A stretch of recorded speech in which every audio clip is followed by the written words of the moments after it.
ناظرین کرام، جب مراحل الزہران سے اسلامی فوج ظفر موج کوچ کرنے لگا تو آپ صلی اللہ علیہ وسلم حضرت عباس رضی اللہ کو حکم دیا کہ لشکر اسلام کے تنتنا اور شوکت و شان کو دکھانے کے لیے ابو سفیان کو لے کر پہاڑ پر چڑھ جائیں۔ لشکر اسلام قبیلہ در قبیلہ ٹھاٹھے مارتا ہوا موج کی طرح گزرنے لگا تو ابو سفیان انگشت بدناں رہ گئے اور یکے بعد دیگر علم حاصل لے کر گزرنے والے قبیلے کی بابت دریافت کرنے لگے، حتیٰ کہ کعبہ نبوی ظاہری و باطنی جلال و شکوہ کے ساتھ انصار و مہاجرین کے ہتھیار بند اور زرہ پوش جلوں میں نکلے۔ مہاجرین کا پرچم حضرت زبیر رضی اللہ کے ہاتھ میں تھا اور انصار کا علم حضرت سعد بن عبادہ کے پاس۔ حضرت سعد نے ابو سفیان کو دیکھا تو وہ فوری جذبات میں سرشار اور جوشی جنون میں بے ہوش ہو کر یہ کہہ دیا، آج لڑائی کا دن ہے، آج کعبہ میں جنگ و جدل جائز ہوگا۔ ابو سفیان نے آپ صلی اللہ علیہ وسلم سے حضرت سعد کی شکایت کی تو آپ صلی اللہ علیہ وسلم نے فرمایا، سعد نے غلط کہا، آج خانہ کعبہ کی عظمت کا دن ہے، آج اس کو غلاف پہنایا جائے گا۔ پھر حضرت سعد سے علم لے کر ان کے بیٹے قیس کو دے دیا۔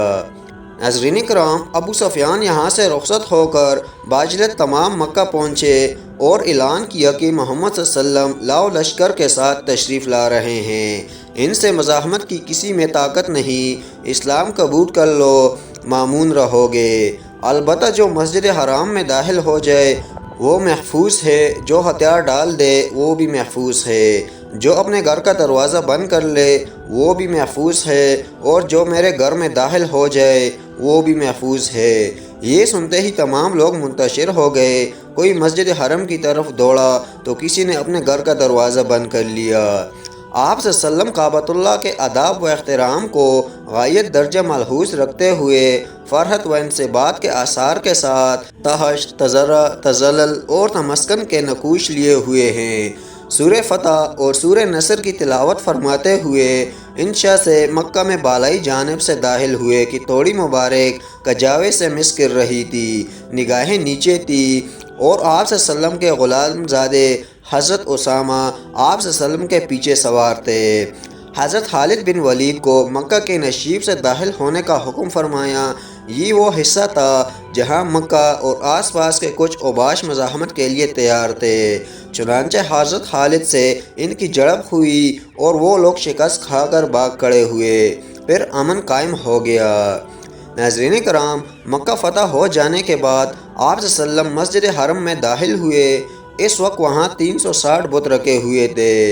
آپ صلی اللہ علیہ وسلم ایک ایک بت کی طرف چھڑی سے اشارہ کرتے ہوئے پڑھتے جاتے اور بت من کے بل گرتے جاتے۔ آپ صلی اللہ علیہ وسلم خانہ کعبہ کا طواف فرمایا، پھر اس کی کنجی منگا کر کھلوایا اور اس کے اندر نماز پڑھی اور دیوار کعبہ پر بنی ہوئی بتوں کی تصاویر کو مٹانے کا حکم دیا۔ پھر باب کعبہ پر کھڑے ہو کر ایک بلیغ خطبہ دیا جس میں جاہلی رسوم کو کالعدم قرار دینے کے ساتھ ساتھ ان تمام قریشیوں کو کہتے ہوئے عفو در گزر کا مسئلہ سنایا، جو مجرمین کے مانند ہم گردنوں کے ساتھ آپ صلی اللہ علیہ وسلم کے کھڑے تھے۔ البتہ کچھ افراد ایسے تھے جن کا جرم اس قدر شنیع تھا کہ وہ معافی کے کسی طرح بھی لائق نہ تھے، اس لیے ان کے بارے میں یہ حکم صادر فرمایا کہ اگر وہ کعبۃ اللہ کے پردوں کے پیچھے بھی مل جائے تو انہیں قتل کر دیا جائے، لیکن قربان جائیں آپ صلی اللہ علیہ وسلم کے رحمت و شفقت پر کہ ان میں سے بھی اکثروں کو معاف فرما دیا۔ سن 8 ہجری کا واقعہ ہے۔ کفر و شرک کا سب سے بڑا گھر مکہ فتح ہو چکا ہے اور اس کے فتح کے ساتھ تنتنا کفر بھی سرد پڑ چکا ہے۔ اطراف و کناف کے قبائل سمے ہوئے ہیں اور شوکت اسلام کے سامنے سرنگو ہو کر فاتح مکہ کے دربار میں حر سپردگی کر رہے ہیں۔ تاہم بعض قبیلے ایسے بھی ہیں جو نحوست کے ٹٹو پر سوار ہے اور توقع طاعت اپنی گردنوں میں ڈالنے کے لیے تیار نہیں۔ ان قبیلوں میں مضر، چشم، سعد، غطفان، حوازن اور تصیف ہیں جن کی پنداری ہودی غلغلہ اسلام کو تسلیم کرنے کی اجازت نہیں دے رہی ہے، اس لیے وہ اب تک سپر انداز نہیں ہوئے ہیں اور نہ ہی ان کا ارادہ سپر انداز ہونے کا ہے، بلکہ وہ اہل اسلام پر ایک ایسی یورش کی تیاری کر رہے ہیں جو سپر انداز ہونے والے قبائل کے سامنے اہل ایمان کی ہمالیائی ستوت کو زمین بوس کر دے اور افلاک کی وسعتوں میں ان کی طاقت کا ڈنکا بجتے ہوئے سن سکے۔ اس لیے انہوں نے مالک بن عوف نصری کی امارات کو باتفاق رائے تسلیم کر لیا ہے۔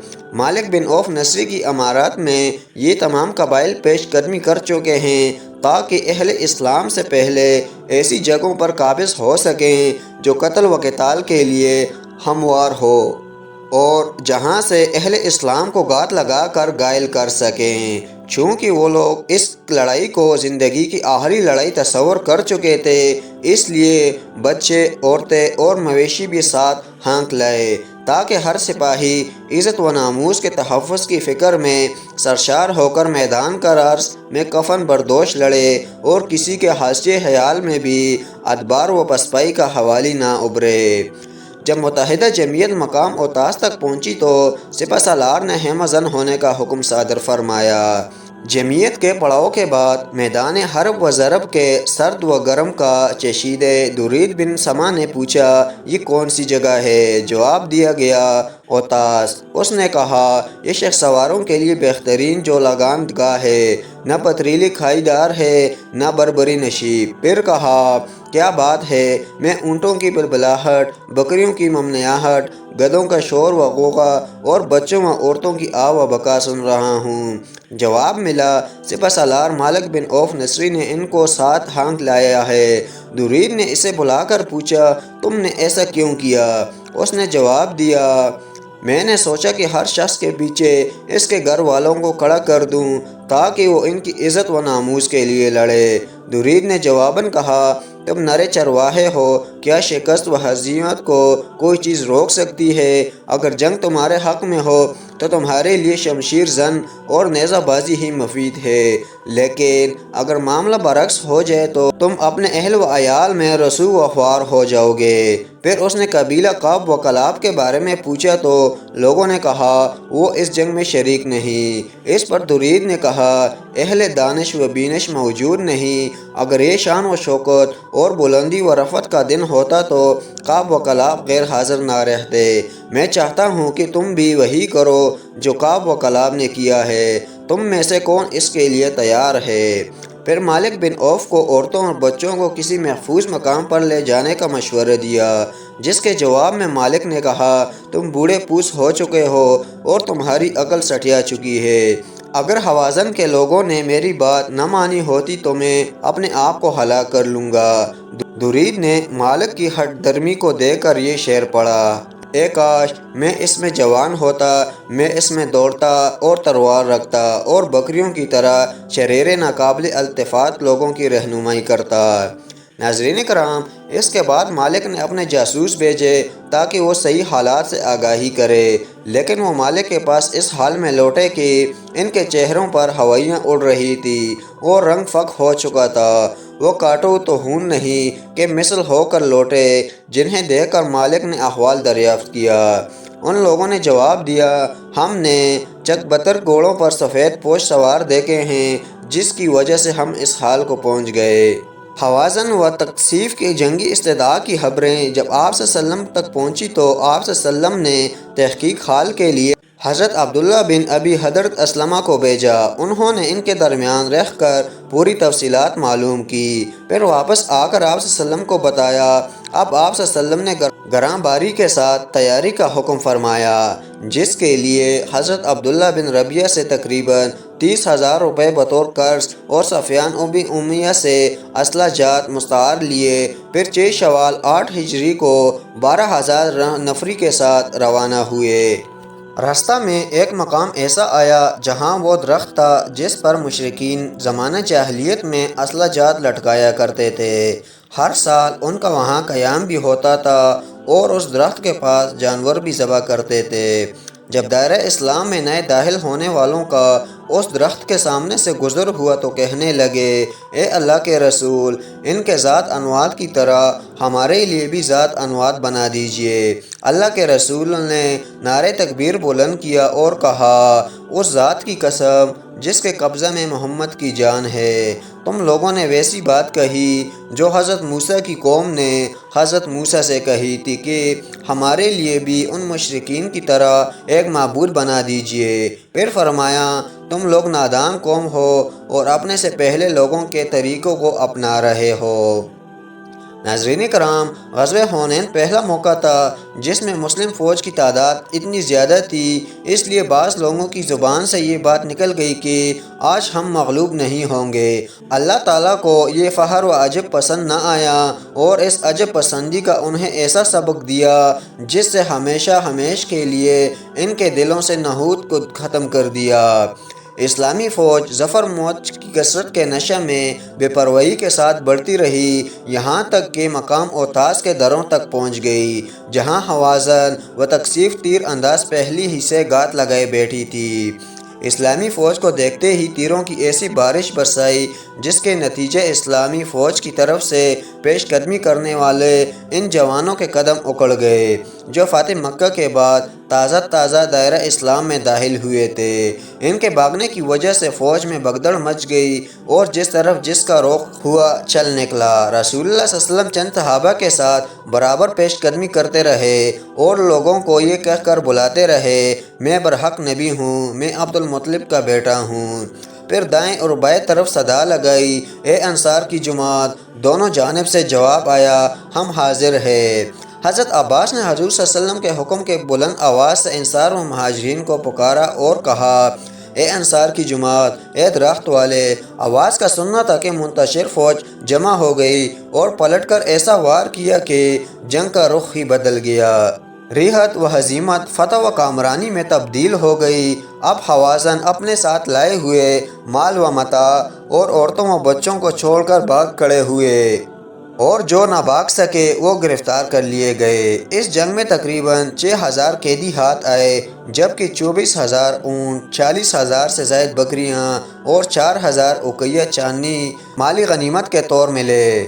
حوازن کے جو جنگجو بھاگے تھے وہ طائف اور اوتاس کے قلعوں میں جمع ہو کر دوبارہ حملہ کا ارادہ کر رہے تھے۔ جب رسول صلی اللہ علیہ وسلم کو اس کی اطلاع ملی تو کفر کے زور کو مکمل طور پر ختم کرنے کے لیے حضرت ابو عامر اشعری کو اوتاس کی طرف روانہ فرمایا، جبکہ خود طائف کے لیے کوچ فرمایا۔ اوتاس جلد ہی حاصل ہو گیا، لیکن طائف کے قلعوں چونکہ مستحکم تھے اس لیے قلعہ شکن آلات اور منچکیں کا استعمال کیا گیا۔ یہ محاصرہ تقریباً 20 دن رہا، پھر آپ صلی اللہ علیہ وسلم نے مقصد حاصل ہو جانے کی وجہ سے اسے اٹھا لیا۔ اس موقع سے بعض نے ان کے حق بد دعا کی درخواست کی، جس کے جواب میں آپ صلی اللہ علیہ وسلم نے یہ دعا دی، اے اللہ تقسیف کو ہدایت دے اور ان کے ساتھ نرمی کا معاملہ فرما۔ ناظرین کرام، یہاں سے آپ صلی اللہ علیہ وسلم جائرانہ تشریف لائے اور مالی غنیمت کے حصے کر کے اسے تقسیم کیا۔ چونکہ اس غزوہ میں مکہ کے ان 9 مسلموں کی تعداد زیادہ تھی جن کا ایمان اس طرح پختہ نہیں ہوا تھا جس طرح انصار اور مہاجرین کا پختہ تھا، اس لیے آپ صلی اللہ علیہ وسلم نے تالیفی قلب کے لیے تقسیم غنیمت میں ان کا خاص خیال رکھا۔ یہ دیکھ کر کچھ نوجوان انصار ناراض ہوئے اور کہنے لگے، اپنی قوم سے مل گئے۔ آپ صلی اللہ علیہ وسلم نے جب یہ بات سنی تو دلی تکلیف ہوئی اور لوگوں کو ایک جگہ جمع ہونے کا حکم فرمایا۔ جب سارے انصار جمع ہو گئے تو آپ صلی اللہ علیہ وسلم نے خطبہ دیتے ہوئے فرمایا، اے لوگو، تم میرے بارے میں کہہ سکتے ہو کہ آپ ہمارے پاس اس حال میں آئے تھے کہ تمام لوگوں نے آپ کو جھٹلایا تھا، ہم نے آپ کی تصدیق کی، آپ بے یار و مددگار آئے تھے، ہم نے آپ کی مدد کی، آپ اس حال میں آئے تھے کہ کوئی جائے پناہ نہ تھی، ہم نے آپ کو ٹھکانہ دیا، آپ محتاج آئے تھے، ہم نے اس محتاجی کو دور کیا۔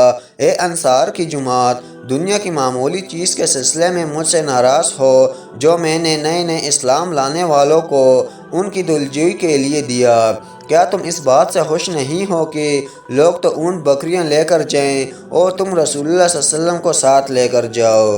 اس ذات کی قسم جس کے قبضہ میں محمد کی جان ہے، اگر ہجرت نہ بھی ہوتی تو میں انصار ہی کا ایک فرد ہوتا۔ لوگ الگ راستہ میں چلے اور انصار الگ راستہ میں، تو انصار کے راستہ میں چلوں گا۔ حضور صلی اللہ علیہ وسلم کی اس تقریر کو سننا تھا کہ سب رونے لگے، یہاں تک کہ داڑھیاں تر ہو گئی۔ پھر سب نے یک زبان ہو کر کہا، تقسیم میں حضور صلی اللہ علیہ وسلم کو پا کر ہم خوش ہیں۔ ناظرین کرام، ابھی آپ صلی اللہ علیہ وسلم جارانہ ہی میں قیام پذیر تھے کہ حوازن و تقسیف کے ایک وفد نے آداب کورنش بجا لانے کی اجازت چاہی۔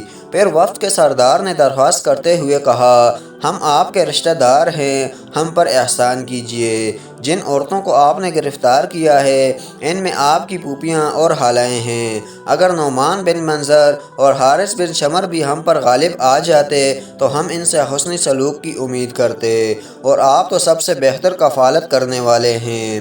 آپ صلی اللہ علیہ وسلم نے جواب میں فرمایا، بال بچوں اور مال و دولت میں سے جو پسندیدہ ہو اسے چن لو۔ ان لوگوں نے جواب دیا، ہمارے بال بچوں کو لوٹا دیجیے، ہمارے نزدیک یہی محبوب ہے۔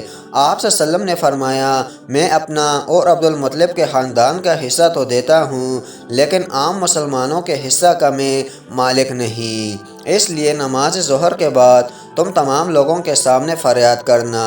وفد کے سامنے لوگوں نے ایسا ہی کیا۔ آپ صلی اللہ علیہ وسلم نے وہاں بھی وہی جواب دیا جو پہلے دے چکے تھے۔ آپ صلی اللہ علیہ وسلم کے منشا کو سمجھتے ہوئے تمام انصار و مہاجرین نے بھی اپنے اپنے حصے دے دیے۔ مسلمانوں کے فتح و غلبہ سے نصارۂ عرب جو غسانی خاندان سے تعلق رکھتے تھے اور رومی بادشاہت کے تابع تھے میں کلبلی مچی ہوئی تھی، چنانچہ انہوں نے رومیوں کی مدد سے مدینہ پر چڑھائی کی تیاری شروع کی۔ جب آپ صلی اللہ علیہ وسلم کو اس لیے اطلاع ملی تو آپ صلی اللہ علیہ وسلم نے فوری تیاری کی اور تبوک کی طرف کوچ کرنے کا حکم فرمایا۔ یہ حکم ایسے وقت میں تھا جب موسم شدید گرم تھا، قحط سالی، فقر و فاقہ اور بے سر و سامانی کا عالم تھا، لیکن مومنین مخلصین نے آپ صلی اللہ علیہ وسلم کے اس حکم پر لبیک کہا۔ حضرت ابو بکر نے اس سفر کے لیے اپنا کل مال تقریباً 4000 درہم حاضر خدمت کر دیا۔ حضرت عمر نے نصف مال، حضرت عبد الرحمن بن عوف 200 اوقیہ چاندنی، حضرت عاصم بن عدی نے 70 وسق کھجور اور حضرت عثمان غنی نے ساز و سامان کے ساتھ 3 اونٹ اور 1000 بارگاہ اقدس میں پیش کیا۔ اس کے باوجود بھی سواری اور زادرہ کا پورا سامان نہ ہو سکا۔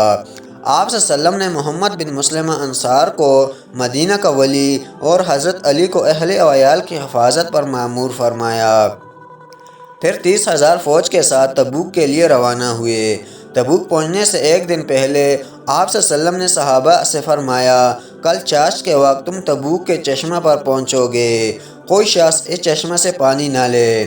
جب اس چشمہ پر پہنچے تو پانی کے بجائے قطرہ ٹپک رہا تھا، بمشکل تمام تھوڑا پانی ایک برتن میں جمع کیا گیا۔ آپ صلی اللہ علیہ وسلم نے اس سے اپنا ہاتھ اور منہ دھویا، پھر اسی چشمے میں ڈال دیا۔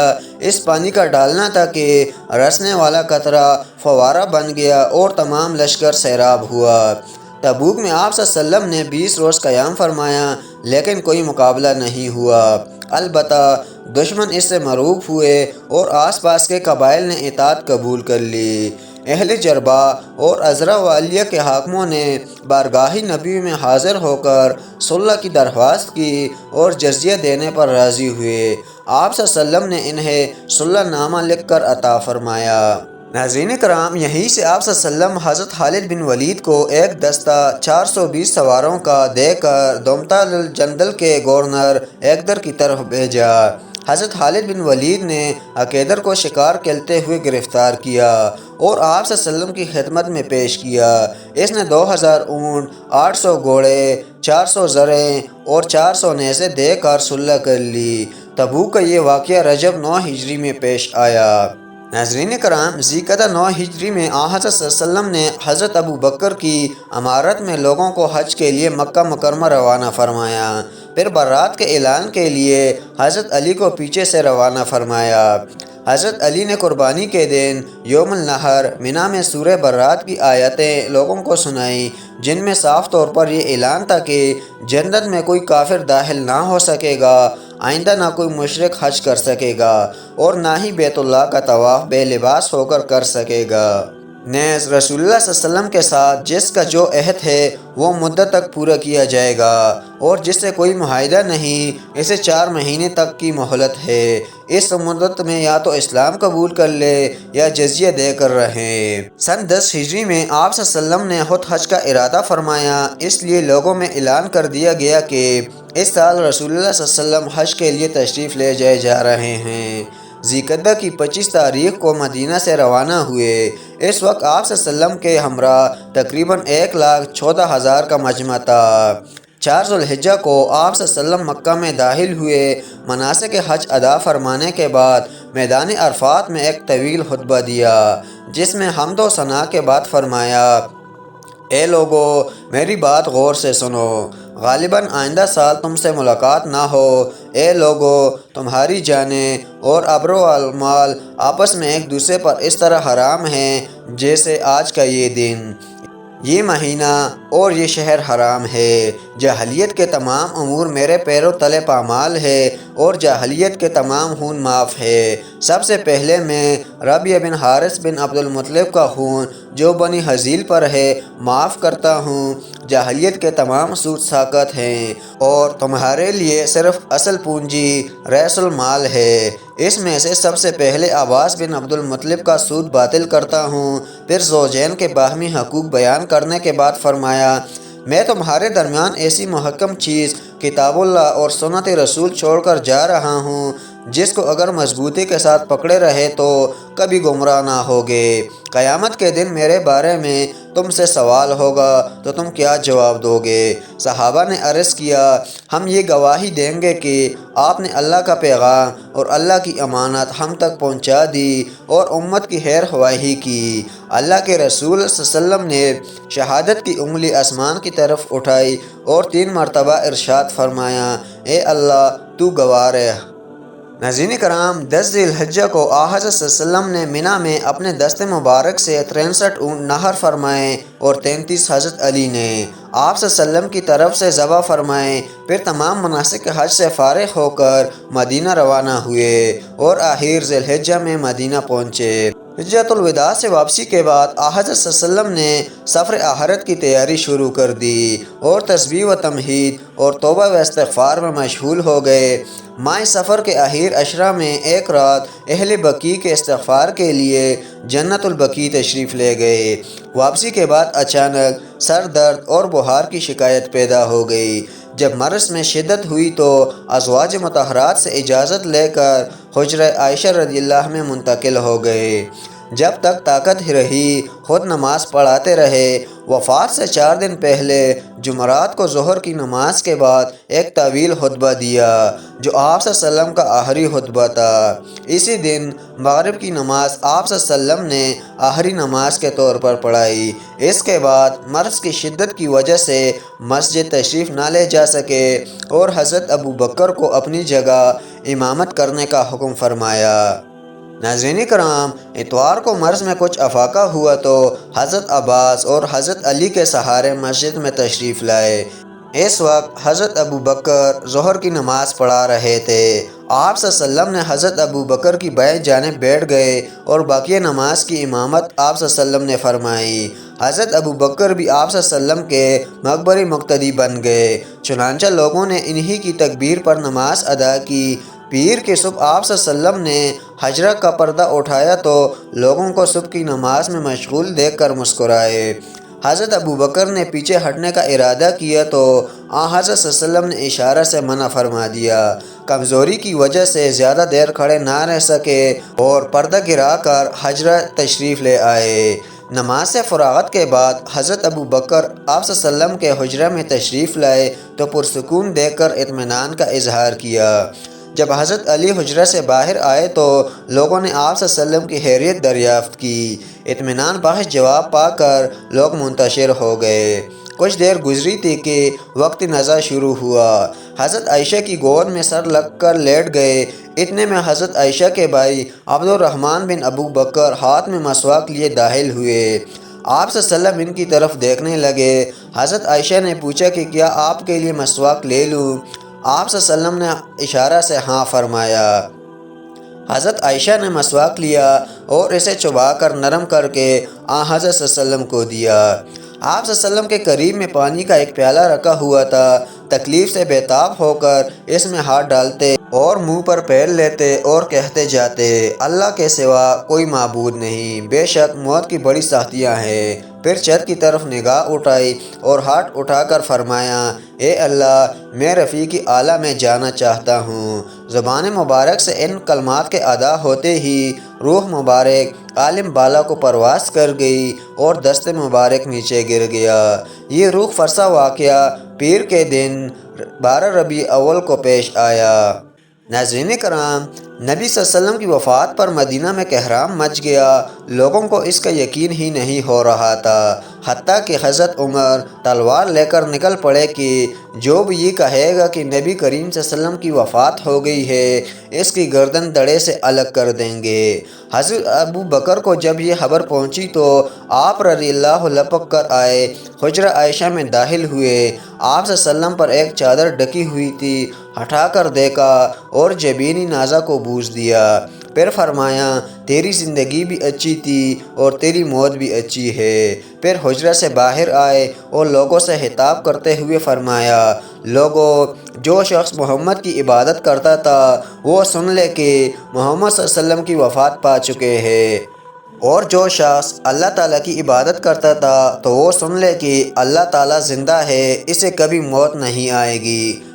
پھر سورہ آل عمران کی آیات کی تلاوت کی، اور محمد صلی اللہ علیہ وسلم تو صرف اللہ کے پیغمبر ہیں، ان سے پہلے بھی بہت سے پیغمبر ہو کر گزرے ہیں، بھلا اگر یہ فوت ہو جائے یا قتل کر دیے جائے تو تم الٹے پاؤں پھر جاؤ، یعنی مرتد ہو جاؤ گے، اور جو الٹے پاؤں پھر جائے گا تو اللہ تعالیٰ کا کچھ نقصان نہیں کر سکے گا، اور اللہ تعالیٰ شکر گزاروں کو بڑا ثواب دے گا۔